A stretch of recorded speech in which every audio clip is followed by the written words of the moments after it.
ఢిల్లీలోని రాష్ట్రపతి అయిన ద్రౌపది ముర్ము ప్రదానం చేశారు. ఇది 2024-25 సంవత్సరం ప్రకటించిన ఫెలోషిప్ పురస్కారాలను ప్రదానం చేశారు. ఫెలోషిప్ వచ్చేసి మరికి 3 లక్షల బహుమానం ఇచ్చారు.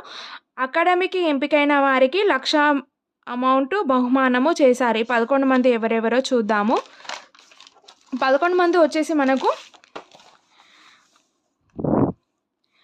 పసుమర్తి రత్తయ్య శర్మ, ఈయన కూచిపూడిలో వచ్చేసి మనకు ఫెలోషిప్ బహుమానం అందజేశారు. అలాగే 2024 సంవత్సరంలో సంగీత నాటక అకాడమీ అవార్డులు ఎవరెవరికి వచ్చాయి చూడండి.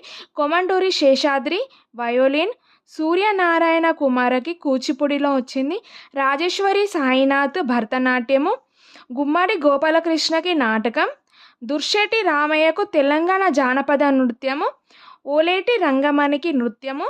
అలాగే 2025 సంవత్సరంలో పంతుల రామకు వచ్చేసి కర్ణాటక సంగీతం, డి శ్రీనివాస్ వీణ, అలాగే పి నాగజ్యోతి మరియు సీతనాగజ్యోతికి కూచిపూడిలో అవార్డు వచ్చింది. అలాగే సింధే చిదంబరరావుకి షాడో పప్పెట్ షో చేయడం వల్ల ఈయనకి అకాడమిక్ అవార్డు లభించిందన్నమాట.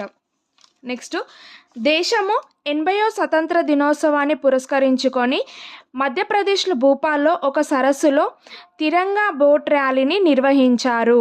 ఇది 80వ స్వతంత్ర దినోత్సవాన్ని పురస్కరించుకొని మధ్యప్రదేశ్లోని భోపాలు